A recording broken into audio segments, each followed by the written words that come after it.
Alléluia. Amen. Alors, avant de t'asseoir, tu peux saluer la merveilleuse, l'excellente, la ravissante personne qui est à ta gauche, à ta droite. Tu dis bonjour voisin, bonjour voisine. Je suis content de faire le culte ce matin avec toi. Waouh, quelle grâce de m'asseoir à côté d'une merveilleuse personne comme toi. Amen. Merci Jésus. Vous pouvez y aller. Alléluia. Amen. Alors nous allons continuer dans notre série sur le réveiller les héros. Dis avec moi, réveiller les héros. Alors nous allons prendre nos Bibles et on va déclarer la parole de Dieu. Déclare avec moi, je tiens en main la parole de Dieu, semence incorruptible, qui féconde aujourd'hui ma vie, qui me guérit, m'éclaire, me restaure et m'impacte. Elle fait de moi l'image du Dieu vivant. Tel il est, tel je suis aussi dans ce monde. Je confesse aujourd'hui que j'ai ce qu'elle dit que j'ai, que je peux faire ce qu'elle dit que je peux faire par la foi en Jésus-Christ, mon Seigneur et mon Sauveur personnel. Alléluia. Alors, lorsque nous avons introduit ce thème, nous avons dit beaucoup de choses, notamment que ce n'est pas l'ingrédient de l'amour que nous pouvons avoir ou être ces héros-là dont Dieu va prendre plaisir. Dieu va dire d'un homme appelé David, j'ai trouvé David l'homme selon mon cœur, n'est-ce pas, qui accomplira tous mes desseins. Et nous avons expliqué que l'amour de Dieu n'est pas d'abord un sentiment, même si l'amour de Dieu va dans sa perfection, dans son développement, engendrer des sentiments qu'il faut. La Bible dit, ayez en vous les sentiments qui étaient en Jésus-Christ. Donc, Jésus-Christ avait des sentiments, mais ces sentiments n'étaient pas comme les sentiments que nous connaissons. Voilà, les sentiments de Jésus, je vous assure tous, sont quand même étranges. Ils sont étranges parce que Jésus était capable d'avoir un disciple comme Judas qui l'a livré et Jésus était capable de l'appeler mon ami. Les sentiments de Jésus faisaient en sorte que même la foule, parmi la foule, lorsqu'on voulait le crucifier, il y a beaucoup de gens qui étaient là lorsqu'il a comparu devant Pilate. Et ils n'ont pas été capables de rendre témoignage de ce que Jésus leur a fait du bien. Au contraire, ils ont demandé à ce qu'on leur livre Barnabas, qui était un brigand, un méchant, qui avait été surpris de beaucoup de choses. Mais les mêmes personnes qui ont condamné, qui ont reçu les miracles que Jésus avait fait, ces mêmes personnes étaient là. Mais personne n'a bronché. Plus tard, Jésus, lorsqu'il était à la croix, a dit « Père, pardonne-leur parce qu'ils ne savent pas ce qu'ils font ». Donc Jésus a manifesté beaucoup de patience, manifesté beaucoup de miséricorde vis-à-vis des hommes. Et dans ce monde dans lequel tu es, tu dois apprendre à marcher selon les sentiments qui sont en Jésus-Christ. Dis avec moi, je marche selon les sentiments qui sont en Jésus. Amen, amen. Alors, ces sentiments, pour les avoir, nous avons dit d'abord que l'amour de Dieu doit se manifester, où nous devons apprendre à aimer. Dis avec moi, je dois apprendre à aimer. Alléluia. Donc nous avons vu que l'amour de Dieu n'étant pas un sentiment, mais plutôt un commandement, la Bible parle de cet amour dans le livre de Galates, chapitre 5. La Bible dit l'amour, le fruit de l'esprit, c'est l'amour, virgule, la joie, la paix, la patience, la bonté, la fidélité. Et la Bible dit toutes ces choses-là, la loi n'est pas contre cela. Donc si tu aimes comme Dieu, tu vas avoir dans ta vie beaucoup de paix, tu vas avoir dans ta vie beaucoup de joie, tu vas avoir dans ta vie beaucoup de patience. Et dans le livre de Matthieu, la Bible va dire que toute la loi et les prophètes sont accomplis au travers d'un seul commandement qui est tu aimeras Dieu de tout ton cœur et tu aimeras ton prochain comme toi-même. Amen. Et au premier culte, j'expliquais que lorsqu'on parle d'accomplir la loi et les prophètes, la loi, nous avons expliqué ce que cela donnait, n'est-ce pas? Lorsqu'on était dimanche dernier, j'ai expliqué que sur la terre, il y a beaucoup de condamnation. Déjà, quand vous prenez les lois naturelles, vous passez, vous brûlez un feu, on risque de vous donner un ticket. Il y a des lois que les gens enfreignent, même dans ton lieu de travail. Est-ce que tu sais que les mesures disciplinaires, lorsque tu n'as pas bien travaillé et puis ton supérieur hiérarchique te met en arrêt et te dit voici on vous envoie une autre disciplinaire. Et puis si vous ne corrigez pas cette façon de faire, on risque de vous renvoyer. Avant de te renvoyer, il faut qu'il passe par un processus. Et ce processus-là, d'une certaine façon, il ne peut pas te licencier s'il n'a montré par A plus B que tu as enfreint un certain nombre de lois. Peut-être tu ne viens pas suffisamment à l'heure au travail. On va parler de la loi de l'assiduité. Ou que tu ne donnes pas un bon rendement. En tout cas, quelle que soit l'affaire, avant qu'il ne te mette à la porte, il faut qu'il puisse juger ta vie au travers d'un certain nombre de lois. C'est ça qui peut lui permettre soit de te renvoyer ou d'une certaine façon soit de changer ton poste, etc. Ça, c'est des lois qu'on peut dire des lois professionnelles. Il y a des lois légales, etc., qui sont au niveau du gouvernement. Et pour ça, les gens vont en prison ou ils payent des amendes. Mais la Bible nous révèle qu'il y a également des lois spirituelles. Et la Bible révèle que Jésus-Christ est venu. Il a porté à la croix nos péchés, nos malédictions, nos condamnations. Alors, qui parle de condamnation fait toujours allusion à un jugement. Dans le livre de 1 Jean, la Bible dit que si nous reconnaissons, nous confessons que nous avons péché, il est juste et fidèle pour faire quoi? Pour nous pardonner. Amen, amen. Pour nous pardonner. Parce que si tu as commis une transgression qui mérite que tu sois sanctionné et que tu n'as pas le pardon, s'il n'y a pas eu d'une certaine façon une rançon qui a été payée, tu vas subir la peine. Et spirituellement, comme ça, il y a des peines qui circulent où les gens sont frappés de peine. Alléluia. Frappés de peine. Et c'est pour ça que Jésus a porté à la croix non seulement nos péchés, mais il a porté nos condamnations, nos malédictions, nos iniquités. Toutes ces choses-là, il les a prises parce qu'en vérité, le diable peut te réclamer. On a vu le cas de Pierre où Jésus a dit, Satan t'a réclamé pour te cribler de balles comme du froment. Et il dit, moi j'ai prié pour toi. Et ces réclamations-là se manifestent de différentes façons. Plus tard dans le livre de Jacques, Dieu va dire au travers de Jacques, il dit le jugement est sans miséricorde pour celui-là qui n'a pas fait miséricorde. Le jugement est sans miséricorde pour celui qui n'a pas fait miséricorde. Mais à partir de quel moment on fait miséricorde? À partir du moment où on a décidé qu'une personne était passible d'une certaine sentence et puis on décide de ne pas tenir compte de cette sentence. C'est ça la miséricorde. Ok? La miséricorde, c'est une grâce, mais une grâce qui est donnée à quelqu'un qui est trouvé coupable, qui est trouvé dans l'erreur par rapport à une situation. Et Jésus te dit, dans l'amour, il faut qu'on trouve de la miséricorde. Il dit, Jésus même parlant de cette miséricorde, il dit, de la même façon que moi, mon sang a payé, par mon sang, au lieu que Dieu vous impute vos transgressions, il ne regarde pas à vos transgressions, il vous lave. De même, vous aussi, vous devez avoir miséricorde vis-à-vis des uns des autres. Il dit, si vous ne pardonnez pas à vos frères leurs offenses, leurs manquements, votre Père qui est dans les cieux aussi ne vous pardonnera pas. Alléluia. Donc, l'amour de Dieu est ce que Dieu a donné à l'humanité pour délivrer l'humanité de ce qu'on appelle la puissance de la loi. La puissance de la loi. Et la Bible dit que non seulement Jésus a accompli, mais qu'il a aboli la loi. Parce que si Jésus n'avait pas d'une certaine façon aboli la loi, en fait, presque à chaque chose que tu vas faire, il va y avoir des réponses. Le diable va tout le temps te réclamer. Oh, Jésus a aboli la loi parce qu'il a donné son sang. Son sang parle en ta faveur. Amen, amen. Dis avec moi, je reçois la puissance du sang de Jésus. Et cette puissance-là s'est manifestée au travers de son amour.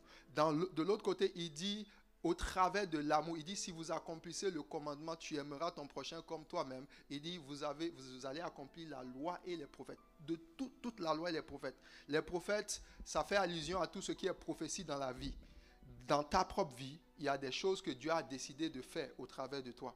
S'il décide que tu sois un chef d'entreprise, que tu construises beaucoup de choses, que tu accomplisses quoi que ce soit. Même les prophéties de Dieu qui disent, par exemple, Dieu dit, je connais les projets que j'ai formés sur toi. Il dit des projets de paix et non de quoi? Et non de malheur, pour te donner de l'avenir et une espérance. Ça signifie que si tu aimes véritablement comme Dieu dit que tu dois aimer, tu vas voir les prophéties de Dieu s'accomplir dans ta vie. Un homme comme Abraham, Dieu lui a dit déjà dans Genèse chapitre 12 qu'il allait faire de lui une grande nation. Il dit, je ferai de ta postérité, il dit, comme le sable de la mer. Si on peut compter le sable de la mer, telle sera ta postérité. Si on peut compter les étoiles du ciel, telle sera ta postérité. Abraham a entendu la prophétie. Et beaucoup d'entre nous qui sommes ici, il y a des choses que Dieu veut faire. Tu ne les connais même pas. Quand tu pries Dieu, Dieu vient à toi. Même si tu ne connais pas Dieu, même les païens, les gens qui ne connaissent pas Dieu, ont envie d'aller de l'avant. Ont envie de voir chaque année de nouvelles choses leur arriver, n'est-ce pas? On peut considérer ça comme des prophéties. La prophétie, c'est quelque chose soit qui doit arriver, c'est quelque chose qui est favorable. On ne peut pas venir prophétiser sur toi. Ah, demain tu mourras. Et tu vas être d'accord. Mais si on dit demain, un 5 millions de dollars arrive dans ton compte en banque. Déjà quand tu vois ton compte en banque, la façon dont il souffle là. Et puis on te dit 5 millions de dollars arrivent. Ça, tu es d'accord? Regarde ton voisin, il fait lui un petit sourire. Tu dis 5 millions arrivent. Alléluia. Amen, amen. Mais il ne faut pas laisser les 5 millions aller seulement dans le compte en banque de Elon Musk. Dis à ton voisin, il faut quitter là. Amen. Il y a des fois, les chrétiens, ils sont là, ils admirent. On dit, le gars, il est multimilliardaire. Et puis, les milliards, c'est seulement dans son compte. Il faut qu'un peu de sous vienne aussi dans le tien. Alléluia. Mais ça, c'est l'abondance, c'est ce que Dieu donne. Mais la Bible dit, lorsque Dieu vient parler à Abraham, il dit, l'année prochaine, tu auras telle chose. Dieu se révèle à lui au travers d'un certain nombre de personnes qui passaient. Et puis Abraham, on ne lui a pas dit que ces gens qui étaient en train de passer, c'était des anges. C'est Abraham lui-même qui les a arrêtés. Il les a fait asseoir. Il a pris un chevreau. Il a donné, on les a apprêtés. On leur a préparé une bonne poutine à l'agneau. Et puis on leur a servi. Et puis ils ont mangé. Quoi de plus bien? Ils sont bien restaurés. Et c'est plus tard maintenant que l'un d'eux dit, on ne va pas partir comme ça. Il dit l'année prochaine, à la même période, ta femme aura un enfant. Alléluia. Mais Dieu s'était révélé à Abraham, mais pour qu'il puisse voir la promesse, c'est-à-dire la prophétie sur sa vie s'accomplir, il a fallu que Abraham déploie un ingrédient de l'amour qu'on appelle la bonté. La bonté. Alors, il y a des gens que tu vas côtoyer qui transportent beaucoup de promesses de Dieu sur ta vie. Il y a des gens, même quand tu cherches du travail, tu vas être chez toi, tu seras en train de prier fatigué. Or, la personne qui est la réponse à ton problème, c'est juste la personne qui est assise à côté de toi. Alléluia. Dis à ton voisin, je vais te manifester l'amour. Gloire à Dieu. Alors, l'amour de Dieu fait toutes ces choses. Et nous avons dit que tu veux véritablement voir le ciel ouvert dans ta vie à tous égards. Tu dois grandir dans l'amour. Tu dois grandir dans l'amour. Que Dieu te donne son amour dans le nom de Jésus. Alors, c'est ce cœur-là qui nous donne de triompher. Et nous avons commencé par toucher la notion de développer l'amour. Dis avec moi, je dois développer l'amour. Alors, allons dans le livre de Philippiens. Merci Saint-Esprit de Dieu.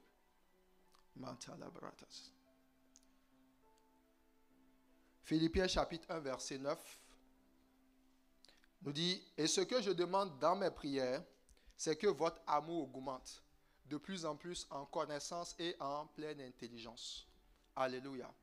Alors, la Bible nous dit que l'amour, c'est la paix, la joie, la patience. Donc, dans ta vie, tu vas avoir beaucoup de patience. Dis avec moi, dans ma vie, je vais avoir beaucoup de patience. Dans ma vie, je vais avoir beaucoup de paix. Dans ma vie, je vais avoir beaucoup de joie. Parce que Dieu m'a accordé son amour. Dans Romains chapitre 5, verset 5, la Bible dit que Dieu a répandu dans nos cœurs l'amour. Dieu a répandu dans nos cœurs. Donc, Dieu t'a donné l'amour. Et cet amour-là, d'abord, ça vient en toi sous forme de nature. Nature. Parce que beaucoup de personnes disent, parce que moi, j'ai grandi dans un environnement où papa n'a pas été avec moi, maman n'a pas été tout le temps là. Souvent, les mamans sont là. Alléluia. C'est avec papa qu'on a souvent des problèmes. Papa n'a pas été là. Et puis, je ne me suis pas senti aimé. Les gens ne m'ont pas aimé comme cela se doit. Et puis, tu peux te retrouver dans ta propre maison où, parce que tu dis, tu n'as pas reçu d'amour, tu n'as pas reçu d'affection, toi-même, tu seras incapable. Tu te dis, bon, c'est pour ça que je ne donne pas de l'amour aux gens. De la même façon que les gens Peut-être dans ta famille, on t'a souvent mal parlé, on ne t'a pas considéré. Toi-même, tu ne considères pas les gens. Et souvent, il y a un adage, les gens disent, ah, on ne peut donner que ce qu'on a reçu. Alléluia. Mais ce que tu as reçu te vient d'où? Est-ce que cela te vient de ton environnement, de ton passé? Si tu regardes ce qui te vient de ton environnement, de ton passé, tu ne sauras pas aimer comme Jésus dit d'aimer. L'amour de Dieu est ce que Dieu te dit. Quand par exemple quelqu'un t'a offensé, quelqu'un a fait quelque chose de très négatif te concernant, soit la personne ne t'a pas donné la considération qu'il faut, la personne a dit des paroles blessantes te concernant, la personne même a commis un acte qui porte atteinte à ta vie. L'amour que Jésus te demande de manifester, c'est un amour qui va te dire, cette même personne-là, tu seras capable encore de continuer à marcher avec elle. Alléluia. Quand nous allons voir la profondeur de l'amour de Dieu, on va être capable de voir comment Dieu la Bible dit, Dieu est lent à la colère, n'est-ce pas? Est-ce que vous n'avez pas constaté que des fois on dit, ah Dieu là, lui là, c'est comme s'il tarde à juger le monde. Oui. Les gens trouvent souvent que Dieu est lent. On se dit, bon, pourquoi est-ce que Dieu, il y a des choses, des injustices, même des méchants sont sur la terre? Bien aimé, c'est l'amour de Dieu qui parle pour eux. Dieu peut voir quelqu'un comme ça qui est un méchant. Et puis, parce qu'il est lent à la colère, il le laisse en attendant et en espérant qu'il puisse parvenir à la repentance. Des fois, on juge mal. Il y a une personne qui t'a juste offensé. Et juste à cause de cette offense, tu es prêt à ne même plus le voir. Tu es prêt à briser toute forme de relation.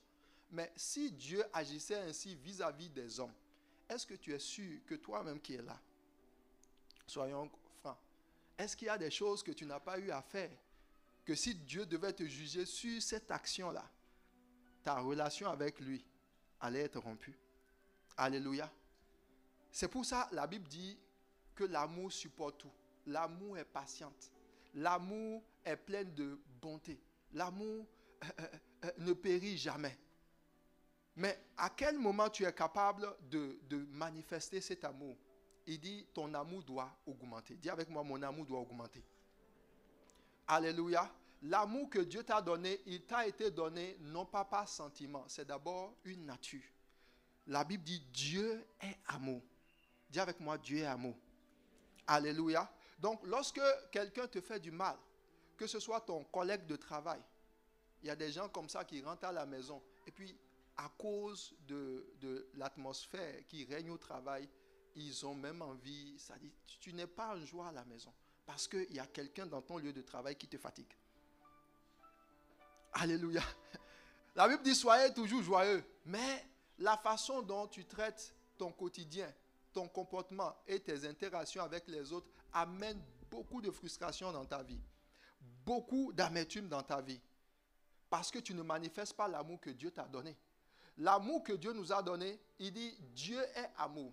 Quand vous prenez un chat et vous prenez un porc, les deux ne sont pas les mêmes.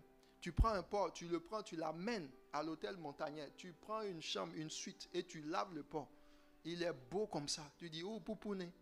Et puis tu l'entretiens. Jusqu'au jour où tu le fais sortir. Et puis tu le laisses, tu vois de la boue là, il va là, il ira dedans rapidement. Pourquoi? Parce qu'à l'intérieur de lui, il y a un ADN qui fait en sorte qu'il va aller toujours vers ce dans quoi sa nature a été imbibée. Alléluia. Donc, le jour où Dieu te dit, par exemple, l'amour est patient, et tu vois que dans ta vie, chaque fois qu'il y a une situation qui te dérange, rapidement, tu manifestes de l'impatience, tu manifestes de la colère, tu manifestes de l'irritabilité. Ça signifie que tu n'es pas en train d'opérer selon la nature que Dieu t'a donnée. Dans le même cas, lorsque vous prenez un chat, quand vous le mettez dans un endroit où c'est malpropre, où vous versez de la boue sur lui, vous allez voir le chat, systématiquement, il va quitter là. Il va aller se faire sa toilette. Et puis, il est tout le temps dans la propreté. Donc, quand Dieu te dit qu'il faut aimer, il n'est pas en train de te demander d'aller chercher quelque chose à l'extérieur. Il te dit, j'ai mis ça à l'intérieur de toi. Alléluia. Il te dit, demande simplement de le déployer. Tu dois pouvoir le manifester. Dis avec moi, je manifeste l'amour dans le nom de Jésus-Christ. Alors, pour pouvoir manifester cet amour, et dans tous ces aspects pour pouvoir voir les prophéties de Dieu dans ta vie. Tu dois connaître comment ils fonctionnent. Nous avons dit que la première façon ou la première chose que Dieu va te demander pour voir ton amour grandir et t'amener à vivre dans le surnaturel, c'est de travailler à ton enracinement. Alléluia. Dis avec moi mon enracinement dans l'amour. Déclare, mon amour doit être enraciné. Amen. Lisons Éphésiens chapitre 3, versets 15 à 19 nous dit ceci. Il dit, à cause de cela, je fléchis les genoux devant le Père, duquel tire son nom, toute famille dans les cieux et sur la terre, afin qu'il vous donne, selon la richesse de sa gloire, d'être puissamment fortifié par son esprit dans l'homme intérieur. Dis avec moi, je vais être puissamment fortifié dans mon esprit, dans l'homme intérieur. Alléluia. Il dit, en sorte que Christ habite dans vos cœurs par la foi. Et j'ai expliqué dimanche dernier que un chrétien quelqu'un peut avoir Jésus sans que Christ habite en lui. Oui. Ici, le mot qu'il utilise, c'est le mot gouverner. C'est le mot prendre le contrôle. Alléluia. Il dit, afin que Christ habite en vous. Mais pourtant, c'était déjà des enfants de Dieu. Il écrit aux Éphésiens. Il dit, je prie Dieu afin que Christ habite en vous. Pas qu'il naisse de nouveau. Christ était déjà là, mais Christ ne prenait pas l'ascendant. Là où ils devaient être en train de manifester de la patience, ils sont impatients. Là, même l'impatience, quand nous allons toucher l'amour en longueur et même l'amour en profondeur, vous allez voir qu'il y a beaucoup d'erreurs que nous faisons à cause de l'impatience. Il y a beaucoup d'erreurs. Nous prenons des décisions basées sur l'impatience. Tu choisis un travail basé sur l'impatience. Tu prends beaucoup de décisions sur l'impatience. Et chaque fois que tu marches dans un faux timing, qui n'est pas le timing de Dieu, tu vas toujours voir. Tu vas voir que les situations ou le déroulé même des événements ne se passent pas comme cela se doit. Dieu agit toujours selon les saisons. Il agit toujours selon les temps. Et chaque fois que Dieu veut accomplir des choses dans ta vie, il va toujours le faire selon son timing à lui. Abraham n'a pas appris vite cette leçon. Dieu dit, moi je vais te donner une postérité. Et pendant que Dieu dit à Abraham, voici, je vais faire de toi tel. Mais à un moment donné, la chair commence pas à bouger dans... Abraham dit, pourquoi ça tarde comme ça? Pourquoi ça tarde comme ça? Et sa femme dit, tu vois, non, c'est pour ça, c'est ça on a dit. Dieu là, il ne répond pas vite aux prières. Quand tu as prié, il faut trouver aussi une façon de pouvoir amener la chose quand même. Il faut faire quelque chose. Dis à ton voisin, on ne fait rien, on attend. Voilà. Et quand Dieu vient voir Abraham, il dit, je suis l'Éternel, le Dieu tout-puissant. Ça dit que tu n'as pas besoin de faire quelque chose pour m'accompagner, m'aider. Alléluia. Si tu attends Dieu, au temps de Dieu, s'il a besoin d'ouvrir la terre en deux pour faire venir des choses, ou d'ouvrir le ciel en trois, il va le faire pour toi. Il n'a pas besoin de ton aide. Alléluia. Il dit que Christ habite en vous. Comment se fait-il que là où Dieu dit l'amour ne périt pas, il y a des gens qui peuvent se retrouver dans des couples et dire, oh pasteur, je n'aime plus mon mari. Ah, tu ne l'aimes plus. Ton amour a péri. Or, la Bible nous dit, dans 1 Corinthiens chapitre 13, que l'amour ne périt jamais. Ça signifie qu'en réalité, tu n'es pas en train de marcher selon l'amour de Dieu. Jusqu'à ce que les enfants de Dieu arrivent à un moment où tu prends des décisions et puis c'est comme si, en fait, c'est toi qui es aux commandes, au contrôle. Mais la parole de Dieu a dit, la parole de Dieu a dit, mais. Quand vous entendez des mais comme ça, ça veut dire que Christ n'est pas là. La personne est là, hein. Elle peut appeler le nom de Jésus. Alléluia. Tu peux dire, oh Jésus, alléluia, je te prie, éternel Dieu, Dieu d'Abraham, Dieu d'Isaac et de Jacob. Et puis, Christ n'est pas au contrôle. Il dit, moi je prie afin que Christ habite, Christ gouverne, Christ prenne le contrôle. Et pour ça, nous allons voir qu'une des choses qui empêche les gens de laisser Christ prendre le contrôle, c'est leur raison, leur raisonnement, leur émotion. Il m'a mal parlé. Il m'a fait ceci. Pasteur, si tu vois le mal qu'il m'a fait, Dieu dit oui, toi-même tu m'as fait du mal. Et puis j'ai choisi de te... Mais non. Et puis tu oublies même. Alléluia. Et quand Dieu te dit pardon, tu dis non, pasteur, c'est vraiment trop. Ce que lui, il a fait là. Non. Nulle part sur la terre, on peut faire des choses comme ça. Donc, on peut pardonner aux autres, mais lui, c'est une autre catégorie. Dieu dit non, ma fille, c'est en train de te tuer même. C'est ce manque de pardon. Parce que chaque fois que tu vas aller outre ce que la Bible dit que l'amour est, tu vas voir que tu vas rencontrer des difficultés d'une manière ou d'une autre. Parce que même le manque de pardon à l'intérieur de toi, ça étouffe le Saint-Esprit. Le Saint-Esprit, la Bible dit le fruit de l'Esprit, c'est l'amour, c'est la paix, c'est la patience, c'est la douceur. Donc lorsque tu développes un comportement autre que ce que l'Esprit de Dieu manifeste, ça détruit ton homme intérieur. Beaucoup de corps, beaucoup de chrétiens sont malades, non pas parce que le Saint-Esprit ne peut pas les guérir, mais parce que nous avons laissé des sentiments autres que ceux que Jésus a dit entrer en nous. Et pendant que la parole de Dieu nous dit, voici comment tu dois fonctionner, non, tu dis, ah non, moi j'ai ma manière de faire. Dieu dit, avec ta manière de faire là, tu es allé où jusqu'à présent? Il faut accepter ce que moi j'ai dit. Laisse Jésus prendre le contrôle. Alléluia. Amen, amen. J'ai connu une histoire comme ça et il y en a beaucoup, hein. Vous allez voir. Des fois, tu peux te retrouver dans un environnement et tu travailles. Tu es en train de travailler. Et puis, il y a des situations compliquées qui viennent.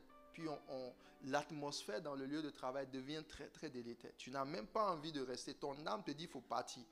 Quand ton âme te dit cela, normalement, tu sais que la bonne chose à faire, c'est d'aller te prosterner et dire à Jésus, Jésus, c'est toi qui m'as envoyé ici. D'ailleurs, même le jour où j'ai trouvé le travail, je suis allé voir le pasteur, j'ai dit, ah, Dieu m'a ouvert une porte.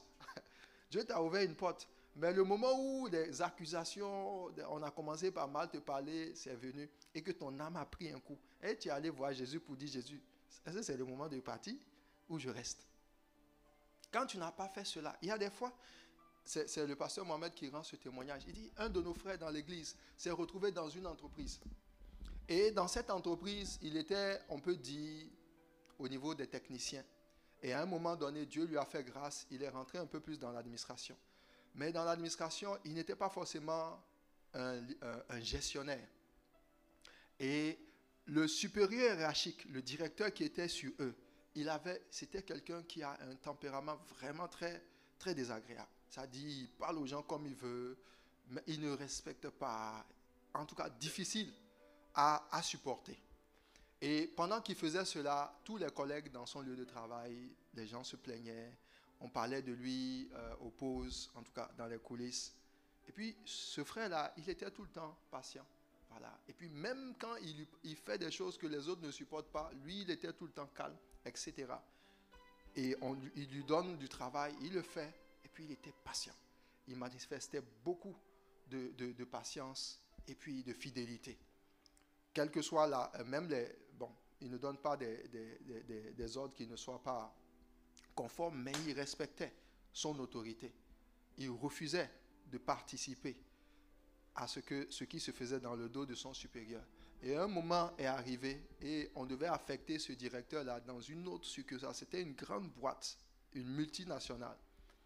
Pourtant, ce frère en question, il n'avait même pas les compétences, il n'avait pas les diplômes. Et quand on a demandé à ce supérieur-là, qui est-ce que vous voulez qu'il prenne votre place pendant qu'on vous affecte à une autre succursale, est-ce que vous savez qui il a désigné? C'est le frère en question. Et quand le moment est venu, il a envoyé sa décision et il a dit, c'est le frère tel, ou c'est pas le frère, c'est l'employé tel, qui va prendre ma place. Les autres dans le département, dans toute la boîte, ils ont dit, non, mais il n'a pas les compétences. Et le bureau, c'est-à-dire le conseil général, ils ont renvoyé une autre lettre pour dire, même s'il n'a pas les compétences, la recommandation que le directeur a faite, elle passe outre ses compétences. Et c'est à lui qu'on a donné le poste. Alléluia. Si c'était d'autres personnes, tu vas dire, oh, la façon dont on me parle mal dans ce lieu-là, bon, moi, j'envoie mon CV ailleurs. Tu vas envoyer ton CV ailleurs. Tu vas passer 10 ans avec les mêmes emplois. Alors que là où Dieu t'a envoyé, là, il te faut juste de la fidélité, de la patience. Et c'est pour ça qu'il faut toujours demander à Dieu, Seigneur, que veux-tu que je fasse? Parce que dans l'amour ce n'est pas dans tes sens, dans tes émotions. Beaucoup de personnes ont quitté leur territoire de faveur simplement parce qu'ils sont conduits par l'âme. Ah, le Saint-Esprit m'a dit. Le Saint-Esprit ne t'a rien dit. C'est ton âme qui t'a parlé. C'est ton âme, la tristesse que tu as eue parce qu'on a dit quelque chose là. C'est ça qui t'a conduit. Et pour ça, maintenant, tu as quitté des lieux et puis tu peux tourner en rond. Simplement parce que tu n'as pas laissé l'Esprit de Dieu, tu n'as pas laissé l'amour jouer son rôle. Un homme comme Joseph s'est retrouvé, même dans la prison. Joseph n'est pas resté là. Il pouvait dire, oh, les gens sont mauvais. Ils m'ont envoyé. Moi qui étais fidèle dans la maison de Potiphar, comment se fait-il qu'on m'envoie dans la prison? Même dans la prison, il manifestait la joie. Même dans la prison, il manifestait la paix. La Bible dit, soyez toujours joyeux. En tout temps. Et dans cette prison, le caractère d'amour de Joseph a fait en sorte que de tous les prisonniers, on n'a pas dit que Joseph était le plus compétent. Non, la Bible dit ce qu'il faisait, c'est que chaque fois quand il se lève le matin, il regarde le visage des autres prisonniers. Tu imagines? Dans une prison, ce qu'on fait normalement, c'est de se plaindre. Et puis de regarder quand on va sortir, comment on va se venger. Alléluia. Comment on va devenir dangereux? Joseph n'a pas fait ça. Quand il était dans la prison, il n'était pas là à se murmurer pour dire, oh, moi, à se moquant de sa vie passée. La Bible dit, c'est comme si la prison même est devenue un palace. Il a commencé par faire le tour des prisonniers. Il se lève. Et puis il marche. Il regarde tel prisonnier. La Bible dit qu'il constata sur le visage du panetier des chansons que leur visage était abattu. Et ça dit, pour que tu sois capable de voir que le visage de quelqu'un est abattu, ça veut dire que tu es une personne qui observe et qui prend soin des gens, qui t'inquiète du bien-être des autres. Et la Bible dit, c'est à ce moment, parce qu'il a reconnu ça, il est allé le voir. Il dit, mais pourquoi vos visages sont abattus? Et c'est là ils ont dit, ah non, nous avons fait des songes. Ce n'est pas eux qui sont venus voir Joseph. Joseph, viens interpréter nos songes. Non. Et c'est alors que quand ils leur ont donné les songes, qu'il leur a donné l'interprétation. Il a manifesté un autre don spirituel. Il n'a pas dit, oh, voyez, c'est moi le plus grand prisonnier ici. Il leur a donné tout simplement l'interprétation. Et puis maintenant, il dit, bon, ok, quand vous allez partir, quand vous allez sortir, parlez de moi en faveur chez le pharaon. Même quand les gens sont sortis, ils ont parlé de lui. Alléluia. Il manifestait le fruit de l'esprit. Il était dans la joie, même enchaîné. Il manifestait la paix, la fidélité. C'est ça qui a fait en sorte qu'il a été élevé. Il est arrivé au sommet. Je vois Dieu t'amener au sommet dans le nom de Jésus. Amen. Souvent, nous pensons que Dieu va quitter le ciel, il va faire quelque chose d'extraordinaire pour t'élever. Non. Non, non, non, non. L'extraordinaire de Dieu, là, il t'a déjà mis ça dans le cœur. Il t'a mis son caractère. Et son caractère triomphe de tout. Son caractère est capable de t'amener là où tu n'as même pas idée. Je vous ai dit ici, quand moi j'étais étudiant, juste à l'UQAC, à un moment donné, j'ai trouvé un job de ce qu'on appelle le job de vacances. Bon, en tout cas, un petit job pour étudiants. Et j'arrive dans la maison, on était censé faire un petit, je ne sais pas c'était quoi, un patio. Puis je travaillais. Puis on m'a embauché pour je ne sais pas combien de dollars. Mais à force de travailler avec la personne, dans la fidélité, et à un moment donné, quand on parlait, il dit, mais tu fais quoi à l'université? Je lui ai dit, je fais la gestion, etc. Il dit, ok, mais moi je vais bientôt aller aux élections, je pense que c'était municipal, etc. Il dit, j'avais choisi de payer 3 personnes pour m'accompagner dans les élections. C'est une personne qui est dans mon parti politique. Et puis l'autre personne, il est professeur à l'UQAC. Il a un doctorat en politique, etc. En gestion, en commercialisation, tout ce qui est au niveau des Sciences Po. Voilà, les Sciences Po. Il dit la 3e personne, j'étais en train de chercher, j'ai choisi, je te choisis. Le contrat, je te le donne. Alléluia. Alors que j'étais allé pour faire patio d'été. Et je l'ai soutenu. Et c'est là, pendant que tu es là, tu es en train de dire, oh Jésus, fais ceci. Pendant que tu vas manifester l'amour, les gens vont te donner leur trésor comme ça. Ce que tu n'as même pas pensé, la fidélité. La Bible dit, beaucoup de gens proclament leur bonté, mais un homme fidèle, qui le trouvera?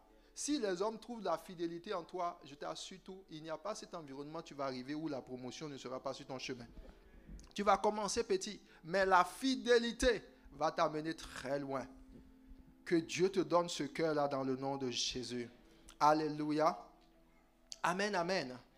Donc la Bible dit que Christ habite dans vos cœurs. Donc tu dois laisser Christ venir prendre le contrôle. Faut pas, si tu combats avec Jésus, tu vas beaucoup souffrir, tu vas faire souffrir les gens autour de toi et à la limite, tu vas finir dans la confusion. Mais cela ne sera pas ton cas dans le nom de Jésus. Parce que le monde dans lequel nous sommes vit beaucoup dans la confusion. Voilà, les gens vivent dans la confusion, les divorces par-ci, par-là, les gens travaillent, ils n'ont jamais la paix, rien ne fonctionne. Bon, apparemment, ça semble bien, mais quand on va fouiner, on va creuser un peu à l'intérieur, les gens manquent de paix. Or, Jésus dit, moi, je vous donne ma paix. Si tu laisses le Saint-Esprit remplir ton cœur de son amour, la paix de Dieu va remplir ta maison. La paix de Dieu va remplir tout ce que tu fais. La paix de Dieu va toucher ta famille. Alléluia. Que cet amour remplisse ton cœur dans le nom de Jésus. Il dit en sorte que Christ habite dans vos cœurs afin qu'étant fondés et enracinés dans l'amour, vous puissiez comprendre quelle est la longueur, la largeur, la hauteur et connaître l'amour de Christ qui surpasse comment? Toute connaissance, en sorte que vous soyez comment? Remplis jusqu'à toute la plénitude de Dieu. Dis avec moi, l'amour de Dieu me conduit à la plénitude de Dieu. Amen. Donc, c'est dans la plénitude de Dieu qu'on a le miraculeux. C'est dans la plénitude de Dieu que chaque sujet de prière que tu montes, par exemple, est exaucé. Alléluia. Jésus a vécu une vie dans la paix, dans la patience, mais également il était surnaturel. Les anges visitaient Jésus tout le temps. C'est lui-même qui pouvait dire, lorsque Pierre prend l'épée et puis coupe l'oreille du centenier, il dit, ne sais-tu pas que j'ai la capacité de demander combien de légions d'anges? 12 légions d'anges à mon Père. Il dit, cela me sera accordé. Un chrétien qui opère dans la dimension de la plénitude de Dieu, d'abord toi-même, ta vie est lourdement protégée. Ensuite, maintenant, tu peux même étendre cette protection pour sauver d'autres personnes autour de toi. Ta famille sera gardée et on va dire, on voit Jésus au travers de ta vie. On ne va pas venir voir tout le temps des souffrances. On ne sera pas en train de voir tout le temps des décès dans ta famille sans que tu ne le saches. Dans la plénitude de Dieu, Dieu va te révéler les choses avant qu'elles n'arrivent. Dans la plénitude de Dieu, tu vas avoir le contrôle sur les événements, les circonstances. Les choses ne viendront pas te balloter comme les païens. Tu vis une vie au-delà du naturel. Et c'est le partage de chaque enfant de Dieu. Amen, amen. Et il dit, jusqu'à ce que vous soyez remplis de toute la plénitude. Ça veut dire que si tu ne travailles pas, il n'a pas dit il faut aller prier. Il n'a pas dit il faut aller jeûner. Parce que c'est l'erreur dans laquelle les chrétiens ont été mis. Chaque fois qu'on veut du surnaturel, on va prier. Chaque fois qu'on veut du surnaturel, on va jeûner. Est-ce que c'est de ça qu'il parle ici? Non. Il dit pour que tu puisses voir toute la plénitude de Dieu, il faut que tu sois fondé et enraciné dans l'amour. Il dit, tu dois même non seulement être fondé et enraciné dans l'amour, mais tu dois être capable de comprendre la largeur de l'amour, la profondeur de l'amour, la hauteur et puis la longueur. Et c'est dans la croissance de cet amour-là que maintenant tu vas voir l'intervention de Dieu se manifester dans ta vie davantage. Et je vous ai dit que ici, lorsqu'il parle il dit que vous soyez fondés et enracinés, il fait allusion à deux choses. Parce que très souvent, on commence par dire, ah, je veux aimer, je vais aimer. Mais à un moment donné, tu vas voir que tu n'es pas capable si tu ne comprends pas ce dont il parle. Quand il dit que vous soyez fondés et enracinés, il fait allusion à deux choses. Première chose, la fondation. Dis avec moi la fondation. La fondation, c'est quelque chose qui est inamovible. C'est quelque chose qui est posé. Dis avec moi posé. Alors, il dit, vous soyez fondés et enracinés dans l'amour. La racine, c'est ce qui permet à une plante d'aller tirer les nutriments du sol. Et ça permet de manifester sur les branches quoi? Le fruit. Alors, souvent, quand on te dit, tu vois, tu sais très bien que l'amour est patient. L'amour est plein de bonté. Tu vas trouver en toi de l'impatience, tu vas trouver en toi le manque de bonté, l'infidélité. Tu vas trouver ces choses-là à un moment donné. En fait, c'est parce que tes racines n'ont pas été solidement fondées dans l'amour. Alléluia. Parce que lorsque Jésus va parler dans le livre de Jean chapitre 15, il dit, je suis le cep, vous êtes les sarments. Il dit, tout sarment qui demeure comment? Attaché au cep, il dit, porte beaucoup de fruits.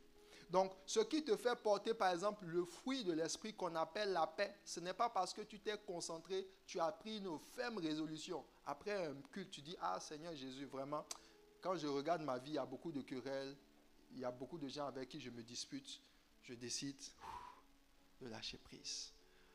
Non, ce n'est pas se calmer. Alléluia. Tu peux faire l'exercice de concentration et puis, non, il y a quelqu'un devant qui t'attend. C'est là maintenant tu vas voir que la paix que tu avais hier, là, ça ne suffit pas. Il dit, pour que tu puisses manifester ou même voir la profondeur, la largeur de l'amour, il faut que ton amour soit enraciné. Alléluia. Et avant que cela soit enraciné, il faut d'abord que tu choisisses de poser les fondations. Les fondations, comme j'ai dit, c'est quelque chose qui est solide. On prend du temps sur les fondations. Généralement, même pour construire un édifice, on passe plus de temps pour poser les fondations. Et quand on a posé les fondations, on est prêt à bâtir dessus. Et les fondations, tu ne peux pas, par exemple, bâtir de solides fondations et puis tu vois, par exemple, cet immeuble, à peine c'est ici. Et puis après, tu vas retrouver ça à Chicoutimi Nord. C'est possible. De Chicoutimi Nord, tu le vois à la place du royaume. Tu te dis, c'est une tente ou bien c'est un édifice. Il y a beaucoup de gens qui fonctionnent avec l'amour tente. C'est-à-dire que leur amour n'est pas solide. Alléluia. Lorsque ton amour n'est pas solide, il peut facilement déplacer ses fondations. C'est-à-dire qu'aujourd'hui, tu es patient et demain, c'est beaucoup d'impatience. Aujourd'hui, tu es là à la colère, demain, tu cries sur tout le monde. Là, ton amour n'est pas solide. Alléluia. Et quand tu décides de bâtir tes fondements, comment tu le fais? Tu décides de dire, bon, Jésus, tu as dit qu'il faut être patient. Donc, lorsque les situations arrivent dans ta vie pour t'exciter, par exemple, à l'impatience, tu veux te précipiter, dans n'importe quel engagement que tu fais, tu dis non, dans l'amour, il y a la patience. Je choisis d'être patient. Alléluia. Dans l'amour, il y a la paix. Si l'environnement autour de moi est un environnement de dispute, moi, je décide de ramener la balle à zéro. Alléluia. Dans l'amour, il y a la lenteur, la colère. Tu peux dire, vraiment, la façon dont les choses se passent, il faut que je puisse manifester un peu ma colère. Mais n'oublie pas ce que la Bible dit. La Bible dit que le soleil ne se couche pas quoi? Sur votre colère. Que le soleil ne se couche pas sur votre colère. Mais il y a des gens ici, ce n'est pas le soleil qui s'est... Le soleil s'est couché, la lune aussi. Même les étoiles se sont couchées. Voilà. Je dis, pasteur, vraiment. Et puis, la colère d'avant-hier, là, tu as ça. Puis certaines personnes, même ça fait 365 jours. Et puis la colère est là. Pendant ce temps, la Bible dit que le soleil ne se couche pas. Ça veut dire que ton amour, là, il n'est pas enraciné. Tu as choisi des fois de le poser, et des fois tu le déplaces. C'est pour ça qu'il dit que tu dois être fondé. Dis avec moi, je dois accepter d'être fondé. Ne pas vaciller. Amen, amen. Et c'est alors maintenant que, quand c'est posé ainsi, tu vas pouvoir tirer, puiser de ça les nutriments pour manifester la paix, la patience, la fidélité. Et puis tu avances dans la vie. Alléluia. Et ce sol-là, c'est un sol favorable. Ceux qui ne posent pas les fondements au niveau de l'amour, ce sont les mêmes qui transportent leurs racines dans d'autres choses. Il y a d'autres sols. Il y a le sol de l'amertume, il y a le sol des ressentiments, il y a le sol de la rancune.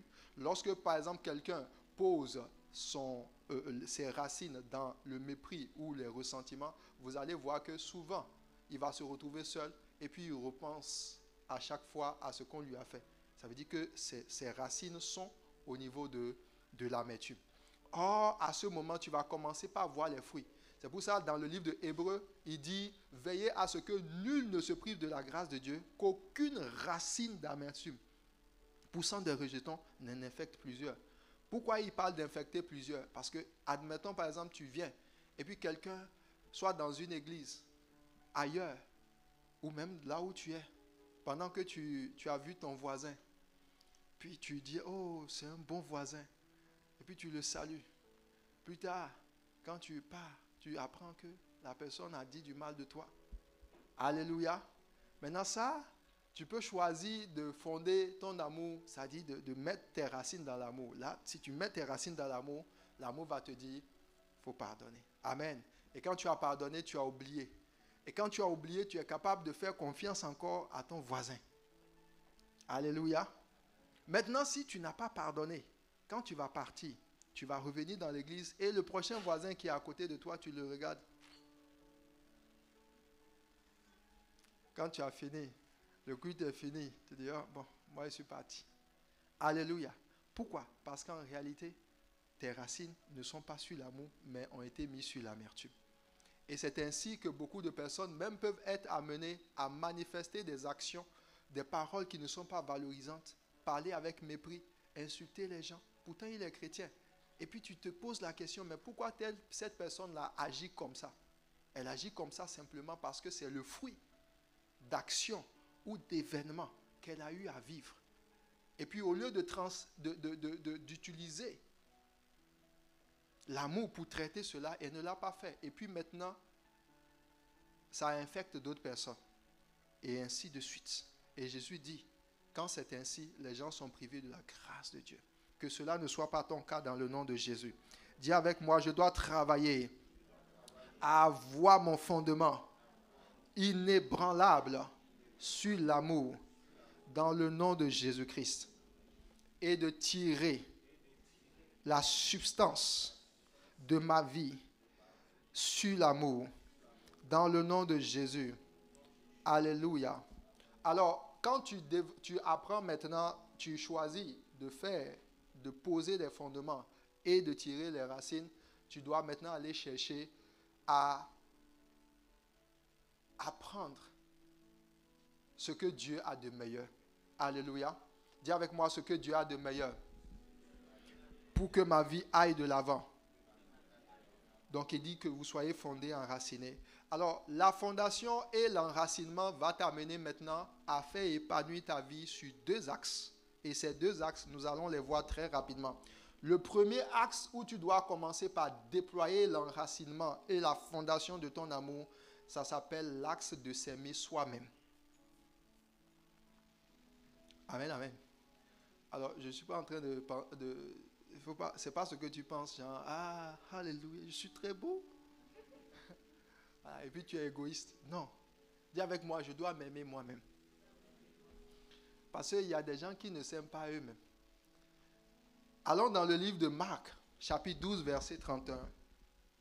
Il dit, et tu aimeras le Seigneur ton Dieu de tout ton cœur, de toute ton âme et de toute ta pensée et de toute ta force. Voici le second commandement. Tu aimeras ton prochain comment? Comme toi-même. Alléluia. Donc, la Bible dit que pour que tu sois capable d'aimer ton prochain, il faut que toi-même, tu t'aimes toi-même. Il faut commencer par soi-même. Alors, comment se fait-il que tu peux aimer les autres si toi-même tu ne t'aimes pas? L'amour de Dieu que Dieu va te manifester, c'est d'abord que tu saches que toi-même tu as de l'importance. Et le diable a travaillé pour beaucoup, a fait en sorte que les gens ne s'aiment pas eux-mêmes. C'est parce que les gens ne s'aiment pas que généralement ils vont se livrer à des gens qui ne connaissent pas leurs valeurs. Parce que les gens ne s'aiment pas, ils sont capables d'écouter ce que les médias disent.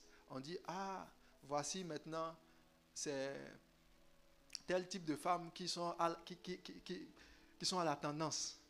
Voilà, on dit, oh, aujourd'hui, c'est les femmes qui sont sveltes. Oh, toi, Dieu t'a créé avec des... Voilà. Et tu sais que, là, comme tu es là, tu es une belle personne. Alléluia. David pouvait dire, je loue le Seigneur de ce que je suis une... si merveilleuse. Donnez-moi le passage. Et dit, c'est le verset suivant. Psaume chapitre 139, verset 13. Il dit, c'est toi qui m'as formé, qui a formé mes reins, qui m'a tissé où? Dans le sein de ma mère. Je te loue de ce que je suis quoi? Une créature si merveilleuse. Il dit, ton œuvre, tes œuvres sont admirables et mon âme le reconnaît bien. Mon corps n'était point caché devant toi lorsque j'ai été fait dans un lieu secret, tissé dans les profondeurs de la terre, quand je n'étais qu'une masse informe. Alléluia. Donc, Dieu t'a créé et tu es une créature merveilleuse du ciel. Et Dieu t'aime. Et toi-même, tu dois en être conscient. Quel que soit ce que tu penses de toi-même. Et souvent, le diable vient pour dire aux gens, non, tu n'es pas suffisamment bien. Tu n'es pas suffisamment ceci. Chaque fois qu'il vient te dire ça, dis, mon Dieu m'a créé et il m'aime. Alléluia. Parce que si tu n'as pas une bonne estime de toi, chaque fois que tu vas une bonne estime de toi, tu vas voir les autres. Et quand tu vois ce que les autres ont, tu es jaloux. Tu vas faire les choses pour plaire aux gens. Et une personne qui fait les choses pour plaire aux gens ne va jamais être dans son naturel. Alléluia. Voilà, tu transportes un peu de faux. Oh, les gens veulent des gens authentiques. Voilà, tu peux être faux pendant quelques jours, mais tu ne pourras pas être faux pendant tout le temps. Et des gens peuvent se marier même dans le faux. C'est-à-dire, tu vas vouloir être une personne que tu n'es pas. C'est une forme d'hypocrisie. Alléluia. Et à un moment donné, les gens vont le découvrir. Et si tu vas en certaines alliances avec une fausse identité, ça risque de créer des problèmes. Mais tu dois savoir que la personne que tu es, Dieu l'a façonnée à son image. C'est pour ça que Dieu va toujours montrer que en fait, sa création a été faite à son image. La Bible dit, créons l'homme à notre image et à notre ressemblance. Alléluia. La couleur de ton teint, ta taille, tout ça, ça fait partie de l'ouvrage de Dieu. Alléluia. Amen, amen. Et vous savez, même, souvent quand je vois ça, les femmes, je dis, mais quand tu as tellement utilisé les make-up, et puis, il y a des fois, l'homme qui veut te marier, là, lui, il n'aime pas make-up même. Donc, pendant qu'il vient, puis voit, il dit, ah, ça, c'est pas... Alors que tu aurais été peut-être... En fait, je ne dis pas que c'est mauvais d'ajouter un peu de trucs, mais si dans ton fort intérieur, ce n'est pas quelque chose avec lequel tu es à l'aise, laisse ça. Alléluia. Peut-être que ce sentiment que tu as à l'intérieur de toi qui te dit, moi je préfère ne pas trop en utiliser, c'est un sentiment qui est conduit par l'esprit. Amen, amen. Parce que lorsque Adam est venu, il dit, voici cette fois-ci celle qui est os de mes os, chair de ma chair. Donc, s'il n'avait pas reconnu la personne dans son être que lui, il apprécie, il n'allait pas la choisir. Alléluia. Donc, il y a une certaine forme de reconnaissance qui doit se faire par rapport à ta nature réelle, à ce que Dieu a fait de toi au commencement.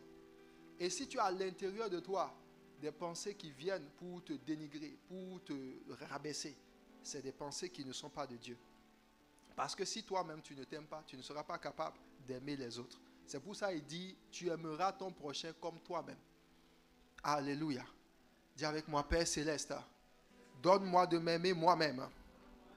Donc t'aimer toi-même, c'est commencer par dire merci à Dieu pour ton corps. Dis merci à Dieu pour les choses qu'il t'a données. Dis merci à Dieu pour ta vie. Si tu as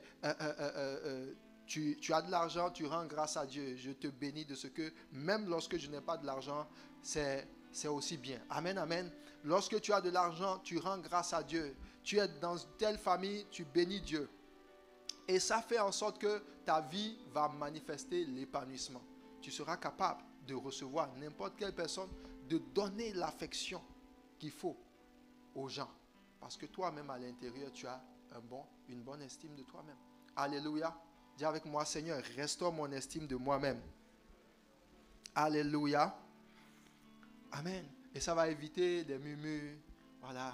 tu compares ta vie avec la vie d'autrui, comparer tes possessions, comparer ton travail, comparer ce que tu fais à l'église par rapport à telle personne.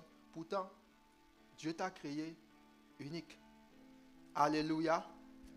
Dis avec moi, Saint-Esprit, donne-moi d'avoir la bonne vision de ce que tu as fait de moi.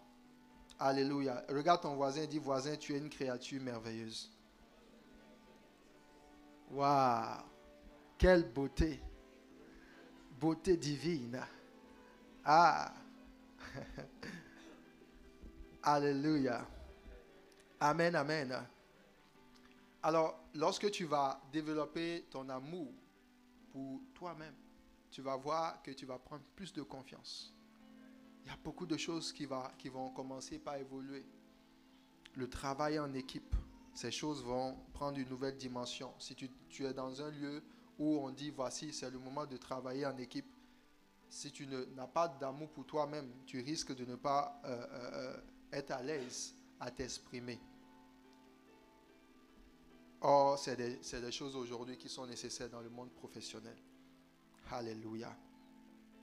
Dis avec moi, Dieu m'a créé à son image. Je puis tout par Christ qui me fortifie. Amen.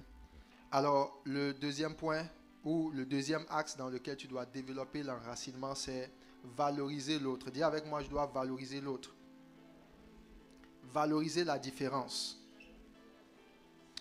Alors, dans le livre de Actes chapitre 10, et on va atterrir là, Actes chapitre 10, verset 13, il dit, et une voix lui dit, lève-toi Pierre, tue et mange.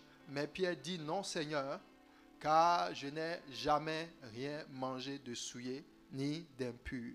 Et pour la seconde fois, la voix se fit encore entendre à lui. Ce que Dieu a déclaré pur, ne le regarde pas comme souillé. Cela arriva jusqu'à 3 fois et aussitôt après, l'objet fut retiré dans le ciel. Alors dans ce passage, vous connaissez très bien, c'est Pierre qui va avoir l'expérience avec la nappe et les oiseaux impurs qui sont venus. Mais Pierre a refusé de manger cela.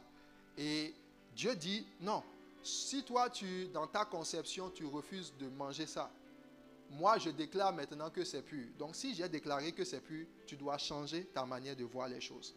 Alléluia. Pourquoi? Parce que Dieu va t'envoyer souvent dans des endroits où les gens que tu peux rencontrer, tu peux les juger comme impurs. Juger une personne impure, ce n'est pas toujours le juger comme étant un pécheur. Alléluia. C'est comme c'est une personne pour qui je ne vais pas, par exemple, manifester ma compassion. Pour qui je ne vais pas lui donner, par exemple, mon attention. Pour qui je ne vais pas lui prêter même mes ressources, mes talents. C'est ça, c'est le fait de ne pas valoriser l'autre qui nous amène à vivre dans l'indifférence. Alléluia. Tu peux être un enfant de Dieu, Dieu te met dans un environnement. Là où il dit que tu es la lumière du monde, tu n'éclaires personne parce que, en fait, ton monde est rétréci à toi-même. Parce que chaque fois que tu vois les autres, en fait, il y a quelque chose qui te bloque. Et l'amour en largeur est beaucoup combattu par cela, ce qu'on appelle la différence. Les gens rejettent beaucoup les gens autour d'eux et manquent l'accomplissement des promesses de Dieu parce qu'ils ne sont pas ouverts à la différence. La différence est une richesse. Dis avec moi, la différence est une richesse. Dans le cas ici, Dieu, quand il a fini de donner cette vision, va venir et va lui dire qu'est-ce qu'il était en train de dire. La Bible dit qu'il allait prendre Corneille. Corneille était considéré comme étant un centenier romain, c'est-à-dire un païen. Et Pierre dit, cette personne-là, je ne vais même pas manger avec lui. Et encore moins devenir chum. Alléluia. Il dit, oh, cette personne-là, donc on ne le calcule même pas. C'est comme s'il n'a pas de valeur. Oh, Dieu dit, non, non, non. Moi, je dis, il a de la valeur. Et plus tard, la Bible dit que quand il est allé chercher Corneille, Corneille est venu, ils ont reçu le Saint-Esprit. Et Pierre va continuer, il dit, je reconnais maintenant.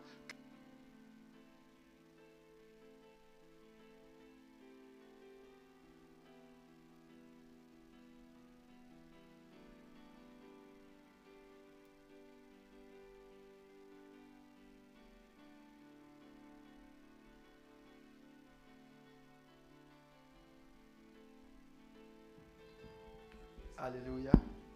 Alors, il y a un verset qui suit, je pense que c'est pour vous là.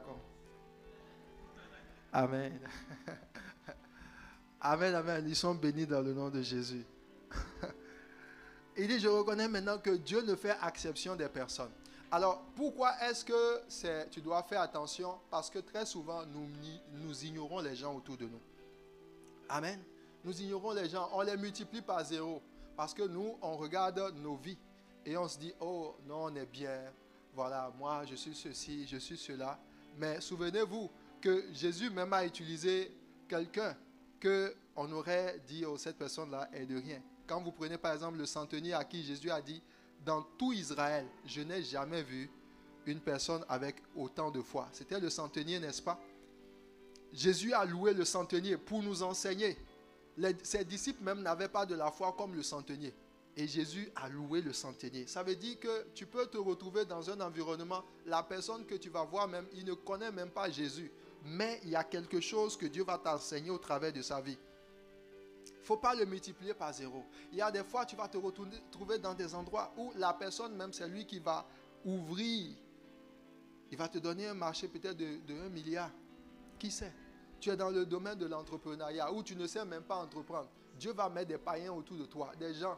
En fait, même si tu les regardes, tu vas dire, oh, je ne veux pas m'associer avec ces personnes. Mais il peut être la clé pour te donner des accès. La Samaritaine que Jésus a vue, elle était là. Et puis, les disciples ont dit, oh, pourquoi Jésus était en train de marcher, de parler avec une Samaritaine? Et Jésus savait ce qu'il faisait. Jésus a donné de l'importance à cette femme. Il a parlé avec elle. Il lui a donné un certain nombre d'informations. Et après, la Bible dit que la Samaritaine est allée. Elle a parlé à tout le village. Donc, le salut de toute une ville était dans la vie d'une Samaritaine. Une personne que Jésus aurait pu dire non. S'il était dans la logique des pharisiens et même de ses disciples, il allait dire non, non, non. Cette personne-là, il faut passer. Combien de fois, souvent parce que les gens sont différents un peu, peut-être la personne, lui, ne se vêtit pas comme toi, mais il porte des jeans, et puis les jeans là sont bien déchirés même. Et puis tu le rencontres, tu dis, oh, la façon dont lui, il est habillé là, on le classe. Tu n'as pas idée de ce qu'il peut transporter pour ta vie. Alléluia. Parce qu'on aime souvent être dans un environnement confortable. Quand les gens sont comme nous, on va vers eux. Oh, souvent, les bénédictions de Dieu se cachent même dans les choses dans lesquelles tu n'as même pas envie d'aller. Alléluia. C'est pour ça que tu dois apprendre à valoriser, apprendre à être patient, apprendre à accorder aux gens de l'attention. Parle aux gens, qu'ils soient petits, ils soient grands, ils soient riches, ils soient pauvres. Il peut transporter des solutions de Dieu dans ta vie. Amen, amen. Dis avec moi, Père éternel, quelle que soit la différence que je rencontre, donne-moi d'apprendre à la valoriser, de ne jamais la mépriser, dans le nom de Jésus. Alors on va se tenir debout, on va prier.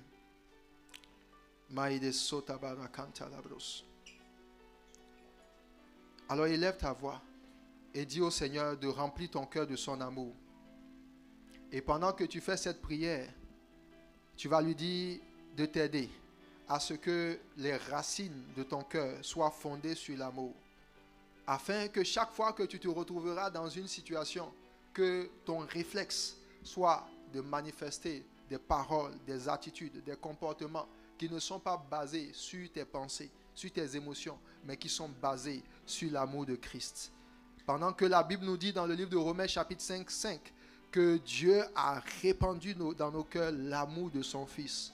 Et par cet amour, ton corps va être guéri. Par cet amour, tes relations avec les gens vont te conduire là où Dieu veut. Par cet amour, ta vie ne cessera d'aller que de gloire en gloire. Par cet amour, ce que tu vas entreprendre va prospérer. Par cet amour, ce qui était brisé autour de toi va retrouver la force, la forme que Dieu donne. Par cet amour, tu seras capable d'influencer ton environnement. Par cet amour, les prophéties de Dieu sur ta vie, tu les verras s'accomplir. Par cet amour, chaque fois que la confusion va s'élever, dans ton environnement et dans ta maison, tu trouveras la force, la voie pour voir ces choses changer dans la direction dans laquelle Dieu veut. Alors élève ta voix et dis à Dieu, remplis-moi de ton amour, remplis-moi.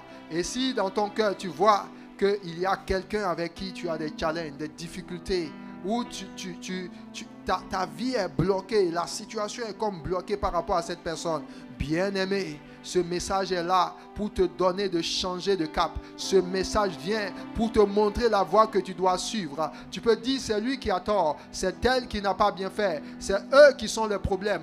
Mais Dieu te dit, c'est à toi que j'ai donné une nature, c'est à toi que j'ai rempli ton cœur d'amour. C'est toi qui vas être le premier à aller pour ramener ceux qui étaient perdus. Comme Jésus a dit, ne regarde pas impur ce que moi je vois comme pur. Élève ta voix et parle à Jésus maintenant. Tu vas dire à Dieu, Seigneur, que l'amour de Dieu m'amène à être enraciné dans le fruit de l'esprit, dans la paix, dans la joie, dans le nom de Jésus. Élève ta voix et prie. Dis, Seigneur, remplis-moi de l'amour, de l'estime de moi-même. Que là où je manquais d'estime de moi, chaque fois que je me compare aux gens, je préfère ce que les autres ont. Je manifeste de la jalousie lorsque je vois des choses que je n'ai pas dans ma vie et que je vois dans la vie d'autrui. Donne-moi, Père, de pouvoir changer cela. Que mon cœur soit rempli de l'estime que toi tu me donnes. David pouvait dire, je te loue de ce que je suis une créature si merveilleuse.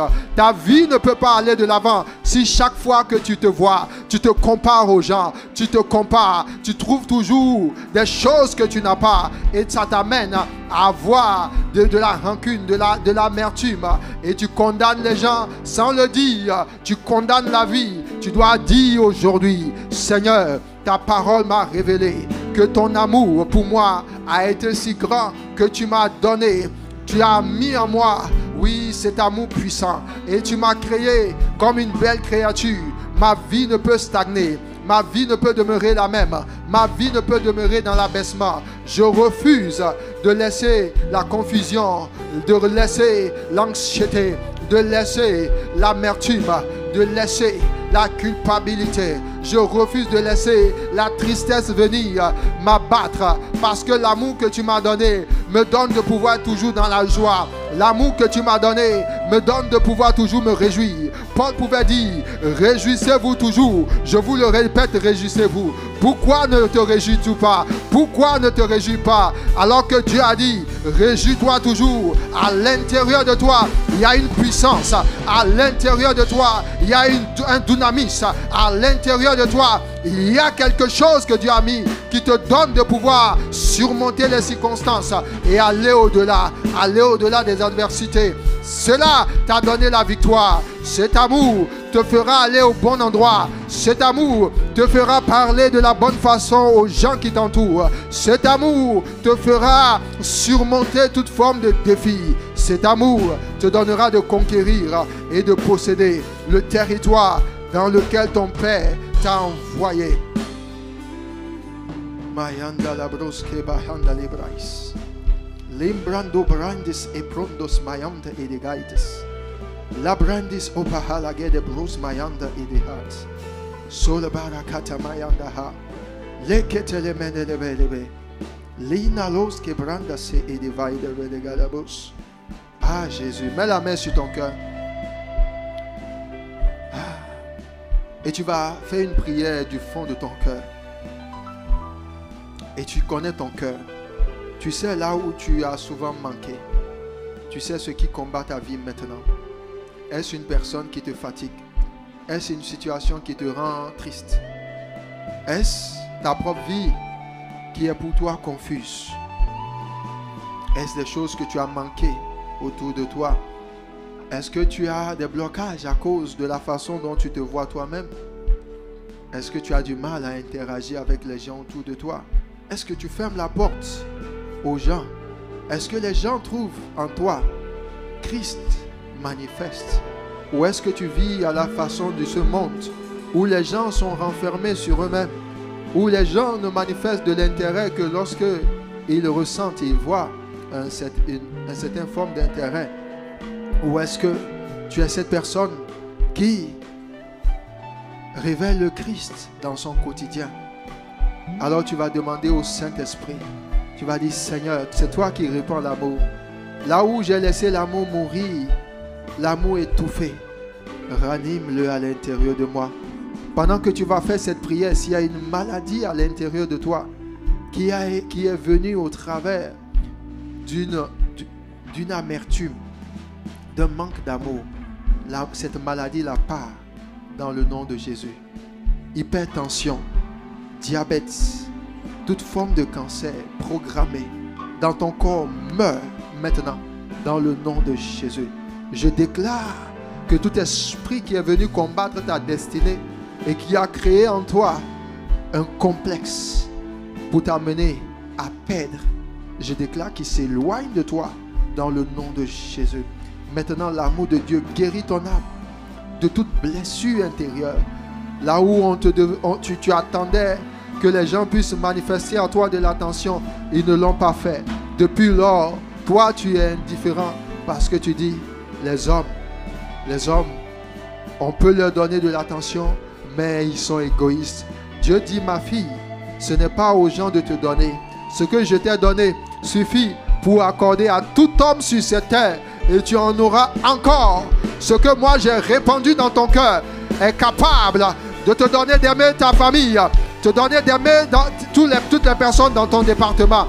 Ce que j'ai déversé en toi est capable, de la même façon que mon fils a aimé les hommes sur la terre, il est capable d'intercéder pour les coupables. Je t'ai rendu capable de relever n'importe quelle personne, quelle que soit l'amertume, quelle que soit l'animosité, quelles que soient les blessures, quels que soient les coups que les hommes t'ont donnés. Dieu te relève au travers de cette puissante âme qu'il a mis à l'intérieur de toi. Aucune condamnation n'aura de pouvoir sur toi. Lorsque les hommes ont failli, tu seras capable de les relever. Lorsque les hommes ne peuvent plus marcher, car la Bible dit dans les temps de la fin, l'amour d'un plus grand homme se refroidira, mais ceux qui persévéreront jusqu'à la fin seront sauvés. Cela sera dans ton cœur. C'est Dieu, c'est l'œuvre de Dieu qui le manifestera. C'est le bras de l'Éternel qui l'accomplira. Et pendant que nous prions, l'Esprit de l'Éternel t'accorde ce cadeau du ciel. Ce cadeau du ciel. La joie divine. La paix divine. La patience. La fidélité. La Bible dit l'amour ne cherche point son intérêt. Si jusqu'ici tu te battais à toujours chercher à trouver ton intérêt, bien-aimé, avant la fin de cette série, toutes les personnes que tu as perdues parce que tu cherchais ton intérêt, Dieu te donnera de les retrouver. Les relations qui ont été brisées parce que tu ne marchais pas selon l'amour de Jésus, Dieu te donnera la capacité, la grâce de la restauration. Ça sera la grâce de Dieu qui t'accordera ces choses. Merci Saint-Esprit de Dieu. À toi la gloire, au nom de Jésus. Amen. On peut acclamer le Seigneur.